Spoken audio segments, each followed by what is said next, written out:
Good morning. Good morning. My name is Reverend Kiya Heartwood. My pronouns are she, her, they, and I'm really happy to see y'all this morning. Hey. And we are going to start by singing All Out of the Teal today. And we're singing number 1008. When our heart is in a holy place.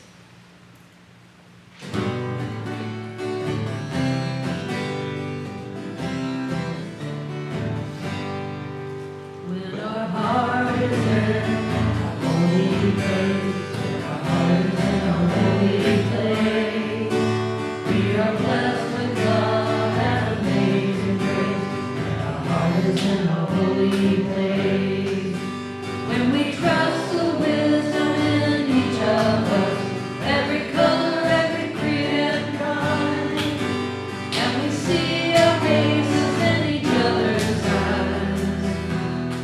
Heart is in a holy place. When our heart is in a holy place. When our heart is in a holy place. We are blessed with love and amazing grace. When our heart is in a holy place. When we tell our story from deep inside, and we listen with a loving mind, and we hear our voices in each other's words. Our heart is in a holy place. Our heart is in a holy place. Our heart is in a holy place. We are blessed with love and amazing grace. Our heart is in a holy place. When we share the silence of sacred space, and the God of our hearts within, and we feel the power of each other's faith.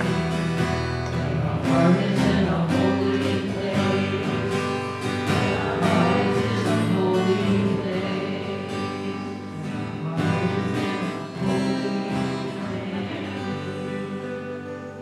Y'all give a hand to Kiya. And Joe for accompanying us. Good morning, everyone. Welcome to the Unitarian Universalist Church of the Brazos Valley, or UUCBV, or Brazos UU for short. And please bear with me today with my cold. Try not to crack up. My name is Pam Johnson, and I'm serving as your worship assistant today. We are a welcoming congregation, which means we celebrate and welcome all people of diverse sexual orientations and gender identities. We also strive to welcome people across diversities of race, age, ability, immigration status, and belief. We are also a congregation working for reproductive justice. So whoever you are, wherever you have come from, wherever you are in life's journey, you are welcome here. We have 4 announcements today, a little more announcements than we usually have. And today is a hunger walk, and we hope everyone can join and do the walk. It's a 3-mile walk. We do 3 loops of 1 mile each. And this is at Veterans Park, American Pavilion, 3101 Harvey Road. So far, this is sort of like a competition between churches. So far, we're in 3rd place, and we raised $830. That's behind St. Andrew's Church, Episcopal Church, and Friends Congregational Church. And you know, they're very large churches. Registration is at 2:15, and the walk starts at 3 o'clock. And one of the ways we compete is by the money we earn, by the number of people who show up, and then whoever is the loudest when we yell. When I say UUCBV, we all scream, yay! So hopefully we can win in that category. Kids can wear, this is an opportunity for kids to wear their Halloween outfits, and my dog, Baze, is real excited about wearing his lion costume. So water will be provided, and there'll be ice cream treats at the end. Kids really like that. Proceeds go to defeat worldwide hunger through the Church World Service, and 25 of the proceeds will go to the local Brazos Church Pantry to fight hunger locally. We have a new activity that's starting at Reverend Kiya's and Meg's house. It's going to be every Wednesday night, or every other Wednesday night at 7 p.m. It'll start November 9th, the 30th, and December 14th. It's called Mystery Book Club. So you can also Zoom in if you can't make it, and they'll discuss, you all join in and discuss some of your favorite mystery books. And then just some more information about online giving. You can give by check or on our website. You click on Give, that's found in the main menu, and you go to Online Giving, and you can find several options, including Pay Your Pledge, and the RE Matching Grant.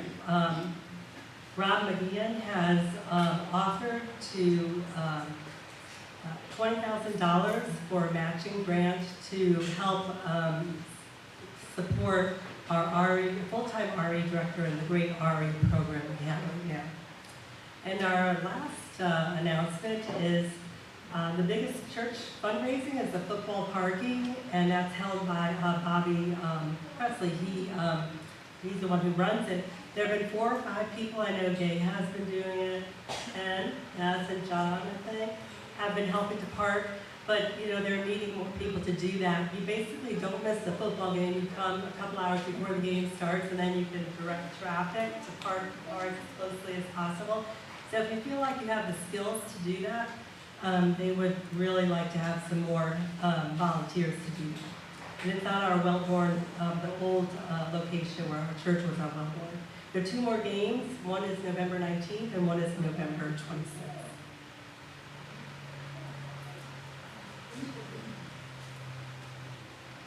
Our call to worship this morning comes from Dolly Parton, and she says, I went to bed hungry many nights as a child. It was a dream that dressed me up when I was ragged, and it was a dream that filled me up when I was hungry. Now it's my dream to see that no child in this world ever goes hungry, certainly not here in America, the most bountiful country in the world. We can do better. We must.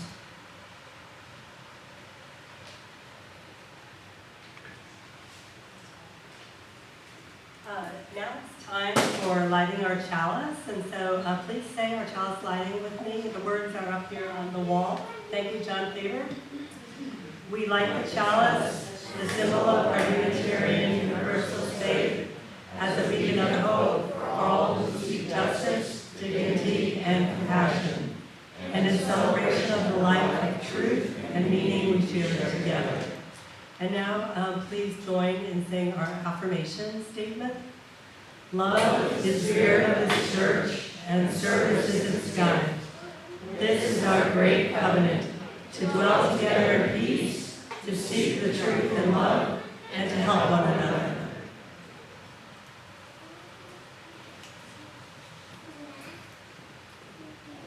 Good morning, everyone. I'm Allison Faber. I'm our DRE, and I use she, her pronouns. We have a couple of announcements for RE. This week we have Little UU Story Time. It's the afternoon class. And we have Superhero Academy. So you can find more information on our whiteboard outside.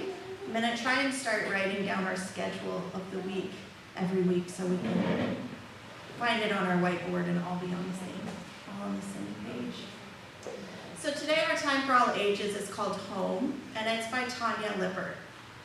And I want to start with words from the author at the beginning and the end of the story. So this is what the author says. I wrote Home with the hope of increasing empathy for homeless families and children. I wrote it to encourage caregivers' discussions with children about homelessness that would remind children that we are all connected and all worthy of love, safety, and dignity. I even envisioned grown-ups reading this book to homeless children, sharing that I was born into homelessness and grew up to write this book, letting the children know that they too can grow up to do anything. All right, so this is Home. When they were little, Claire and Wes had the brown house. They called it Home. Stairs led to treasure, tables made good hiding places. Claire tied flowers into wreaths so it would be more beautiful. Wes drew pictures for the walls. They planned adventures for today and tomorrow. When they were a little bigger, Wes and Claire's family had a big change with big words. Goodbye, Brown House, with nowhere of their own to arrive. Nowhere is a confusing place for a visit from friends. Claire tried to make nowhere beautiful to her, but nowhere kept changing. Claire stopped trying, and Wes ripped up his pictures. After nowhere, somewhere came, a place to stop and wait. Somewhere was better than nowhere and anywhere. Claire and Wes still planned adventures for today and tomorrow. Wes and Claire imagined their names first on a list.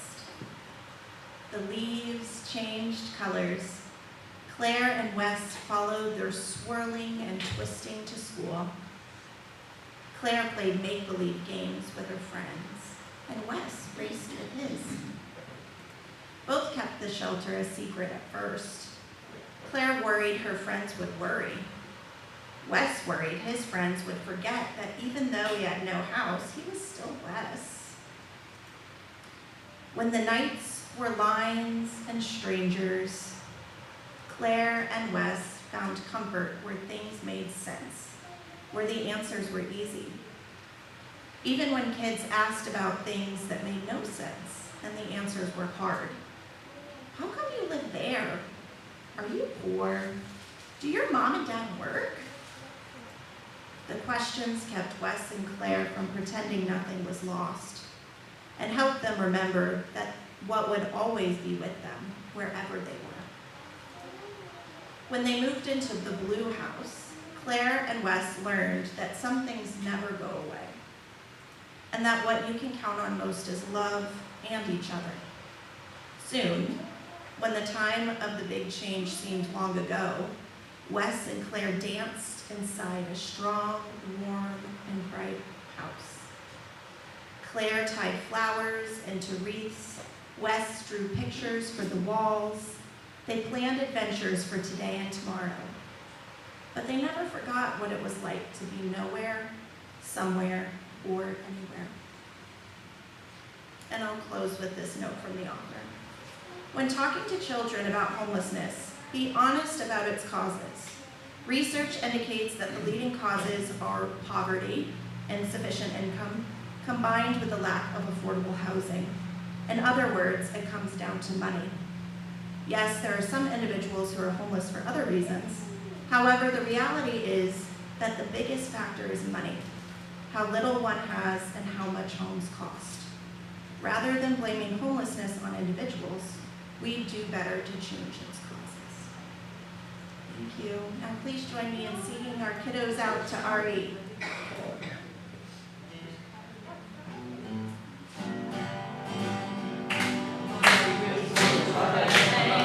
Come go with me to that land.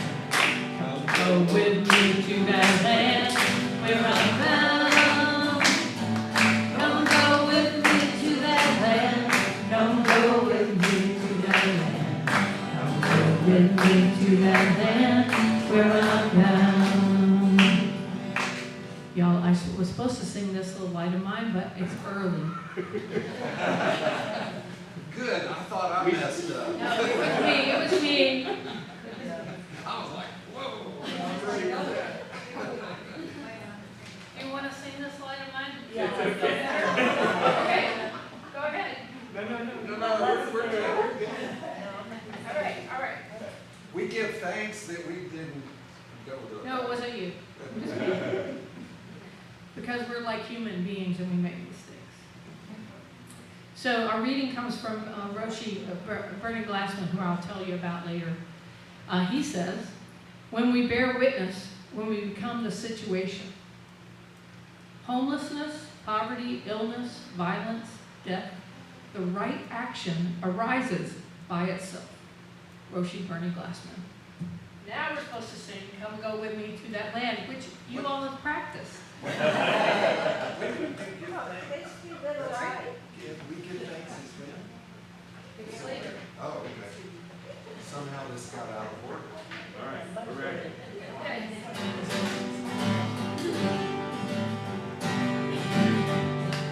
Go with me to that land. Come go with me to that land.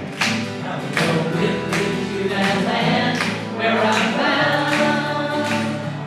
Come go with me to that land. Come go with me to that land. Come go with me to that land where I'm bound. There'll be freedom in that land. There'll be freedom in that land. Freedom in that land where I'm bound.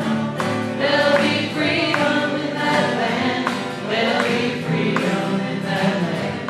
There'll be freedom in that land where I'm bound. Justice. There'll be justice in that land. There'll be justice in that land.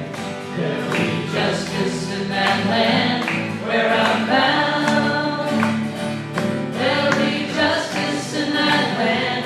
There'll be justice in that land. There'll be justice in that land where I'm bound. They'll be singing in that land. Make it so. They'll be singing in that land. They'll be singing in that land. They'll be singing in that land where I'm bound. They'll be singing in that land. They'll be singing in that land.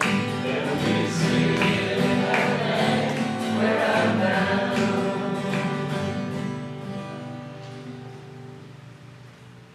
Thank you for singing. I hope you weren't too bored having to sing it twice.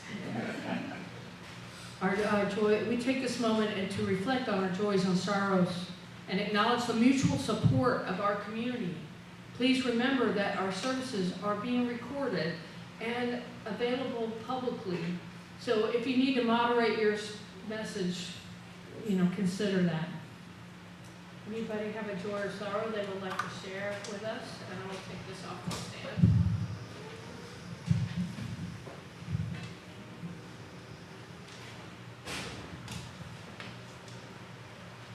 I have two joys.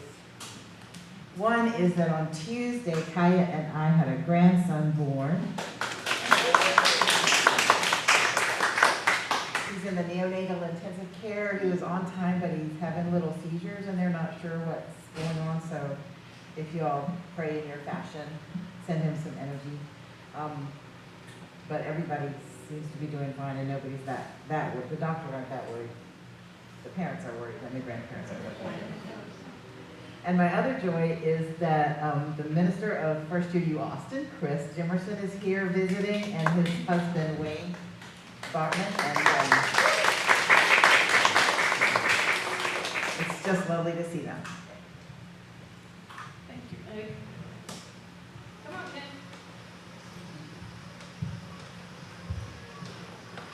Kathy and I got the opportunity to go up to the Omega Institute north of New York City in New York, and we did a poetry writing workshop with poet Patrick Otama. If you haven't read his work, it's wonderful, and it's very spiritual.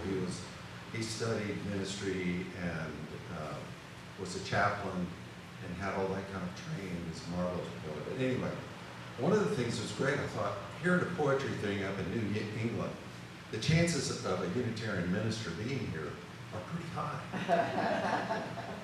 And we discovered that Laurel Holman was at the workshop there. She retired, I think, in 2014. She's been retired a while. But it was so good to see her, especially because Kathy and I began attending Unitarian Universalist Church at First Church Dallas, where Laurel Hallman was the minister for 23 years, I believe, something like that. So it was so good to see her. She was the first Unitarian minister we ever listened to. So it was great.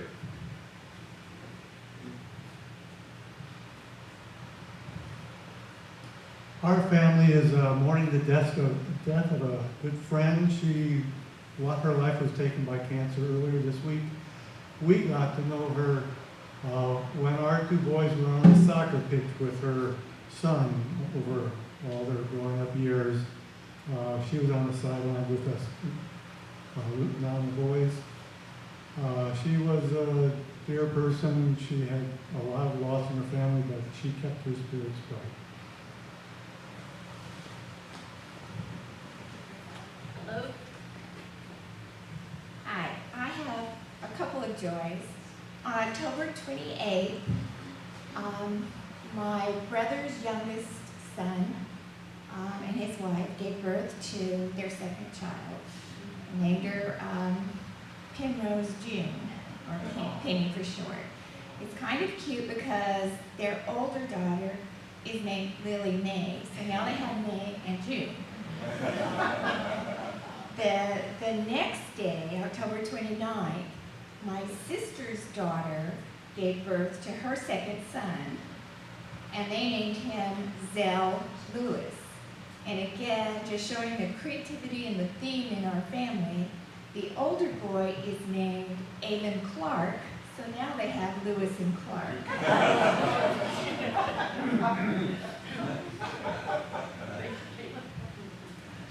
That's so cute. Yeah. Hi, I'm Gay Webb.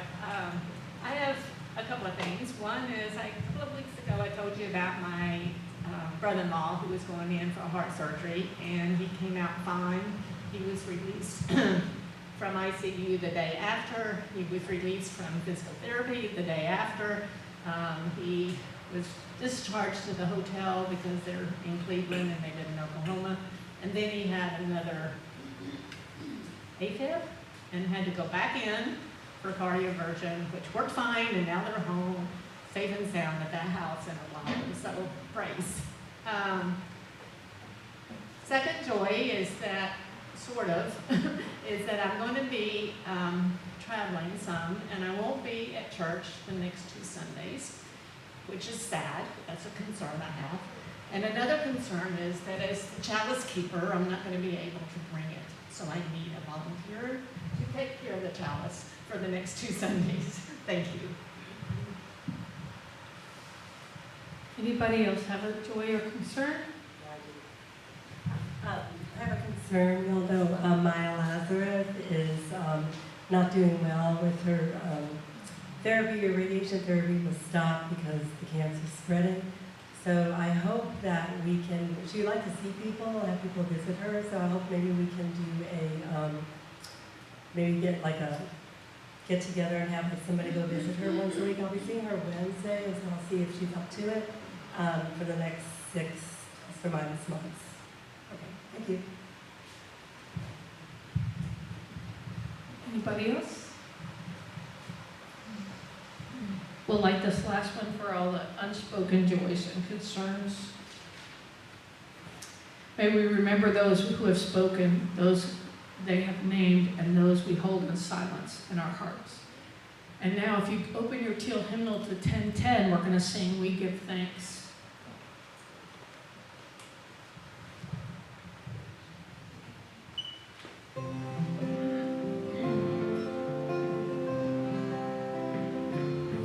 Give thanks for this precious day, for our gathered here and those far away, for this time we share with love and care.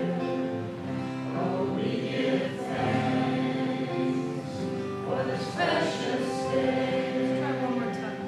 Oh, we give thanks for this precious day, for our gathered here and those far away, for this time we share with love and care. Oh, we give thanks for this precious day.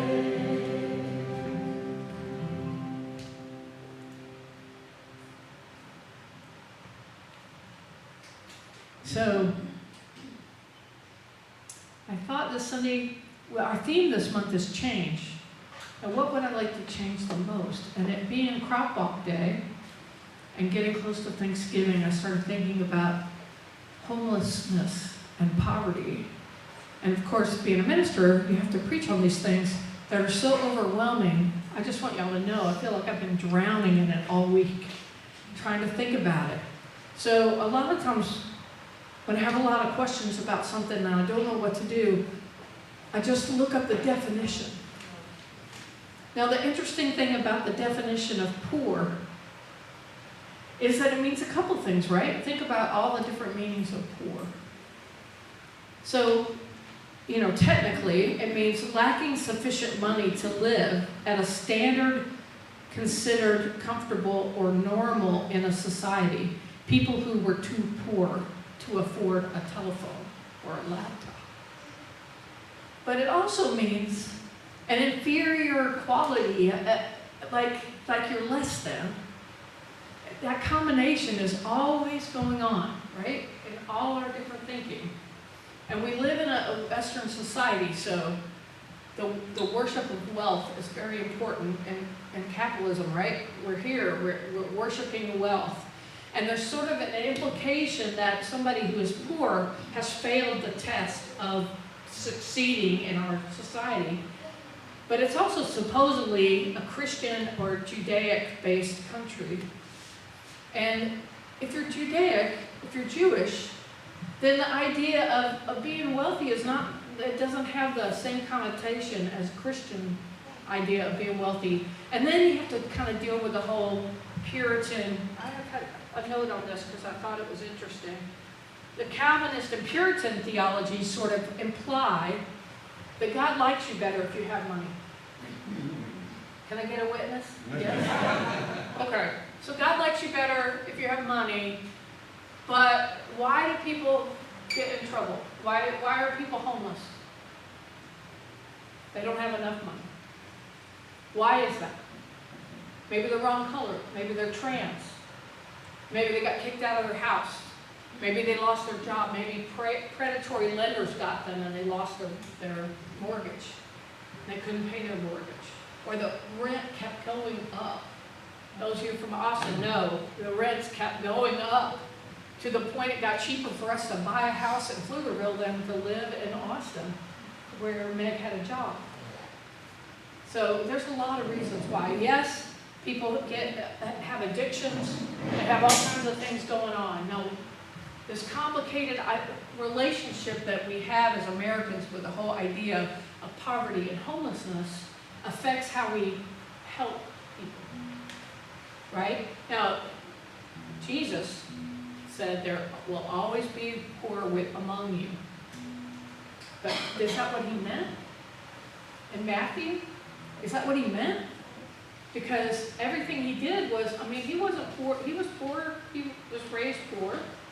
And a lot of things that he did, throwing the money lenders out, and a lot of the things that the early Christians did were pretty socialist, if you look at it. So what's going on there? Jesus for the poor? Blessed are the poor? How about us? We're Unitarians. Where do we stand on this? We're kind of social gospel people. The Christians were really into that in the early 1900s, right? They're into making homeless shelters and educating people, and we're going to help people. And still, we do that. We're part of the mobile food pantry.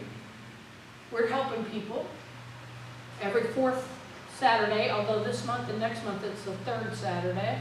If you want to get involved, talk to Pam or me or Allison. We would love to help you get involved. But it's a food pantry. People just come and they get food to help them. We don't ask them questions about their status with the government, if they're, undocumented. We don't bother them about that. We ask how many people are in the family and we feed them. That's cool, right? So the Methodists thought, in fact, John Wesley said in his famous Sermon 50, if you're Methodist, you may know about this. Gain all you can, save all you can, and give all you can. If you were raised Protestant, you were taught that you should tithe 10%. You're supposed to help people who are other than you. They're not as fortunate as you. Well, today I want to talk about changing that idea because they've done really cool studies. In Finland, for example, you know how people normally, you have to like get into treatment, you sign up that the government's going to help you or a nonprofit's going to help you, and you sign up and they put you into treatment for your alcoholism or whatever. They're going to treat you, and then eventually you're going to get into some kind of a bed at a shelter, like we are part of Family Promise here. There's the Twin City Mission, that's another Brazos Valley group that helps people who are homeless, or temporarily homeless, or domestic violence situations. We are helping those people, but they don't get a permanent house till much later. Well, Finland turned that on its head. In Finland, they give you a house first. They give you a house first. You know what? It works much better. Like 60% of the people that in treatment plans in America, 60% of those people end up homeless again. But in Finland, 90% of those people don't go back on the street because they put them in a home where they're comfortable and they help people get employed.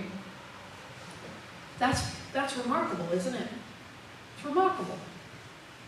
Well, I want to tell you the story today that will take the rest of the time about somebody even more remarkable. His name is Bernie Glassman. He died a few years ago in 2008. But Roshi Bernie Glassman was a Jew from New York who started training in Zen Buddhism with a Japanese Roshi in the 70s. And he became a Dharma carrier for that tradition. So he shaved his head, he wore his robes, he learned Japanese, he would go to Japan, he'd go to America, he learned how to meditate. That was his practice. And his Roshi, his teacher, died. And when he died, Bernie grew his hair back out and put on regular street clothes. Because he felt that he had learned enough about the Eastern way, meditation, Zen training, but he felt that it was missing something for Americans. And so he started a whole new movement called the Zen Peacemakers. And what's great about them is Bernie started taking people out to meditate on the streets of New York for 4 days at a time. No food, no money. And they lived just like as if they were homeless. He was very clear to say that they weren't homeless because they knew in the back of their mind that they could go home, right? But he started these meditations so that people could understand that they weren't the other, that the homeless people were not the other. The people who were living in poverty were not the other, they were you. They were you. And a lot of people in America know this. Maybe you are sitting right here and you are one paycheck away from being homeless. Or you get a bad diagnosis and you don't have insurance. And you lose your house because you can't pay your medical bills. That is the situation. And those people did nothing wrong and God had nothing to do with it. God does not sit around. Think about it. Would you want to worship a God that was sitting around going, hey, you made a mistake, you didn't keep your checkbook great and you got charged too many fees and now you can't pay your rent, so, see ya. I don't believe in a God like that. I just don't. So Bernie is sitting there meditating and he had this vision of people as being hungry ghosts. Have you ever heard that term? Right? Their bellies are really big and their necks are really thin. They're very thin. And the idea is that you're hungry all the time. You can't be filled. No matter how much you eat, you're not getting enough. And that human beings are like that. We have desires. In Buddhist kind of talking, they're talking about that as being, you're not meeting your needs, your spiritual needs as well as your physical and actual needs. So he has this vision and he says, The other thing you should know about Bernie is he was a rocket scientist. So Bernie ain't a clown. He wore a red nose a lot when he was meditating. He'd be on the street in his red nose. And he was taking people on what he called plunges because of a Zen cone where you stand on a 100-foot pole. And how do you get off it? You plunge. So what he did was he came up with 3 tenets. And these tenets are so useful. I'm going to tell you what they are. But I want you to think about them as far as this homeless problem and poverty problem. But also the separation between us, why it's so hard to talk to people that we think are other than us. And as we're moving into a time where we don't know what's going to happen, we don't know what's going to happen with the election, we don't know what's going to happen with COVID this winter, we don't know what's going to happen, right? These 3 tenets are really useful. And I want you to listen to them, and then I'll talk about them a little bit. So the 3 tenets of the Zen peacemakers that Bernie started are not knowing. So going into things with an open mind. You haven't decided what you're going to do. You go to the food pantry and you don't decide, hey, I'm going to go help people, I'm going to feed them, I'm going to hand them stuff. You go to the food pantry with an open mind and you do whatever's necessary there. And you bear witness, that's number 2. So by not knowing, going into things with beginner's mind, and then you bear witness to whatever's happening there. And then the third thing is you take action based on your beginner's mind and your witnessing. So Bernie did that, and he realized that people needed jobs. They needed money. And the hard thing is that what if you just got out of prison and so you've got it on your record that you were a felon or whatever. He started a bakery. He started a bakery where it was open employment. So anybody could go ask for a job. If you were willing to work and you do the things that are required when you get that job, but you can get the job to start with by just asking for it. And so it's still that way. It's called Grayston Bakery. It's in Yonkers, New York. It's been going since '82. And it started out making brownies. Made brownies. And most of the people were homeless, or they got out of prison, or they had addiction at one point of time. And what he did was he started providing. So a lot of people couldn't get jobs because they had to have child care. So they created child care for it. It's a lot like what the Black Panthers did, if you're interested in that, if you know about that period of time. In other words, they just answered the need that was required. So you're like, I don't think so. Maybe these people could work at the bakery, but could they show up on time? Guess what? The whole bakery's run since 1982 by these kind of people.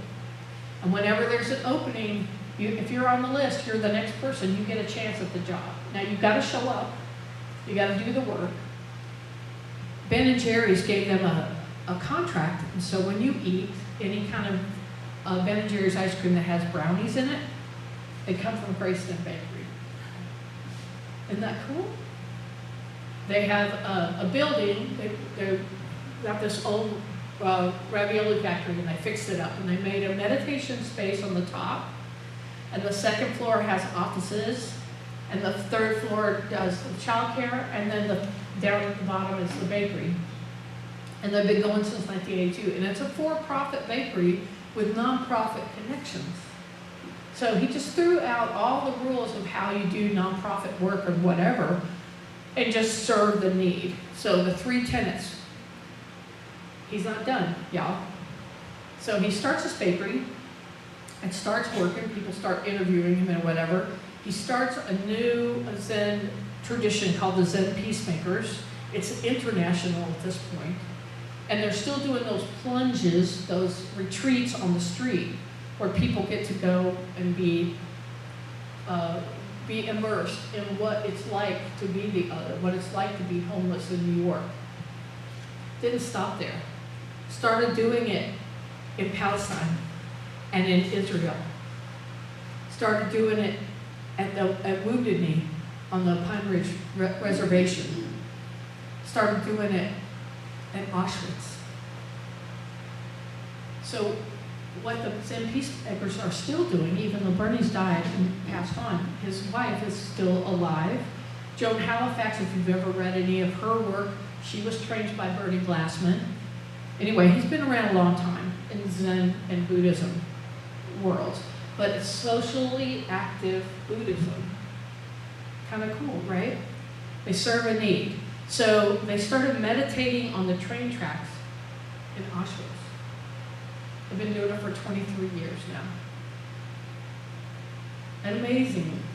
And the experience that he had about that was just feeling like these people want to be remembered. And being a Jewish person, his fear, him sitting on those tracks is facing his fear, right? That's what we have to do too. Like, I don't know about you, but I have been close enough to homelessness to be concerned about that happening to me. Do you have similar fears? Are there things you're afraid of? Can these 3 tenets help you work on your stuff or work on how to be helpful? So we're in the food pantry, and I went to the meeting the other day, and what they don't have, they have plenty of college kids that want to come and hand the poor people food, you know, directly into their car, but they don't necessarily have enough people that want to stand on the road and do the parking and the traffic directing. So I volunteered us to do that, which Pam has been doing with her husband many times. And so what I'm going to encourage you, if you're interested in participating with us in the mobile food pantry, is talk to us about helping out with the parking, because that's what they need. That's what they need, and we can handle that. We don't have, if you're older and picking up 40-pound boxes for 3 hours seems like too strenuous, pointing people in the right direction, we can do that. And we have people who can teach us how to do it. So I'm just saying, what if we approached homelessness in this way? Look at these examples. There are more examples than just Finland of people that are having successful programs where they gave people a job or a place to live first. And then if they had addiction or they could get involved, they offered them the programs, but made sure that they were comfortable in a good place. It's a lot easier to change your life when you've got enough to eat, right? And you've got a roof over your head. It's a lot easier to deal with whatever you got to deal with instead of the trauma of watching your kids sleep under an underpass. So anyway, that's what I want to talk to you all about today. And if you would like to check out the Zen Peacemakers, it's zenpeacemakers.org.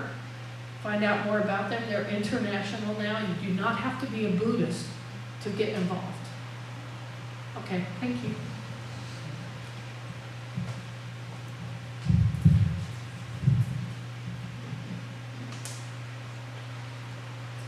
Now let an offering be taken to sustain and strengthen this place, which is sacred to so many of us, a community of memory and of dream and of hope, for we are now the keepers of the dream.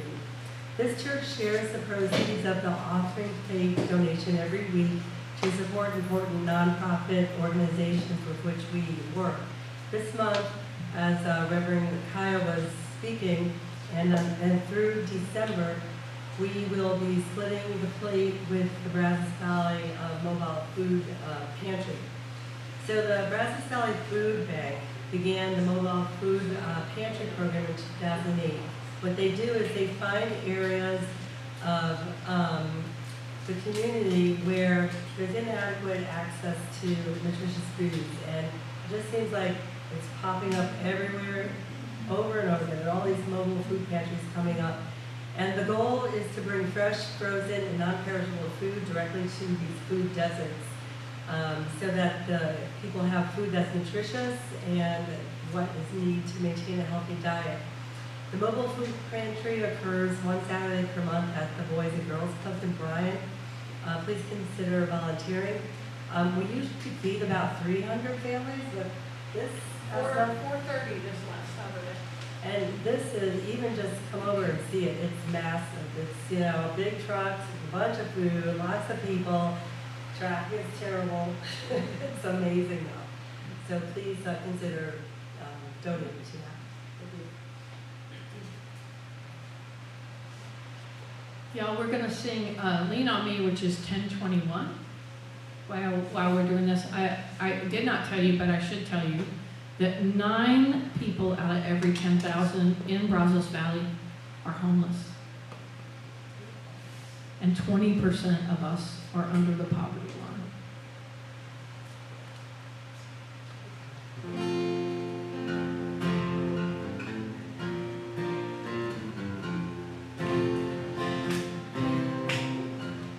Sometimes in our lives, we all have pain, we all have sorrow, but if we are wise, we know that there's always tomorrow. Lean on me when you're not strong, and I'll be your friend. I'll help you carry on. Oh, it won't be long till I'm gonna need somebody to lean on. Please swallow your pride. If I have things you need to borrow, oh, no one can fill those of your needs that you won't let show. Lean on me when you're not strong. I'll be your friend. I'll help you carry on. Oh, it won't be long till I'm gonna need somebody to lean on. If there is a load you have to bear that you can't carry, I'm right up the road. I'll share your load if you just call me. Lean on me when you're not strong, 'cause I'll be your friend. I'll help you carry on. Oh, it won't be long till I'm gonna need somebody to lean on. Just call on brother when you need a hand. We all need somebody to lean on. Just might have a problem that you understand. We all need somebody to lean on. Lean on me when you're not strong, 'cause I'll be your friend.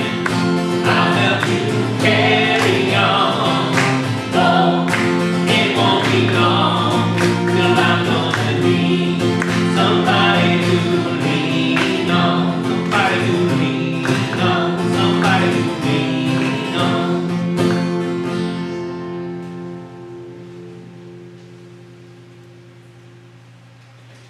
So we give thanks for these gifts we have given, for those we receive, and for each other.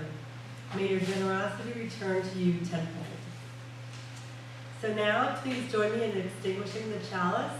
The words are on the screen. We extinguish this flame, but not the light of truth, the warmth of community, or the fire of commitment. These we carry in our hearts until we gather together again. Remember the way of the wind and breathe and blow. Remember the way of the fire, sparkle and glitter and glow. Remember the way of the water and ebb and flow. Remember the way of the earth and grow. Go in peace. We'll see you at the crop walk.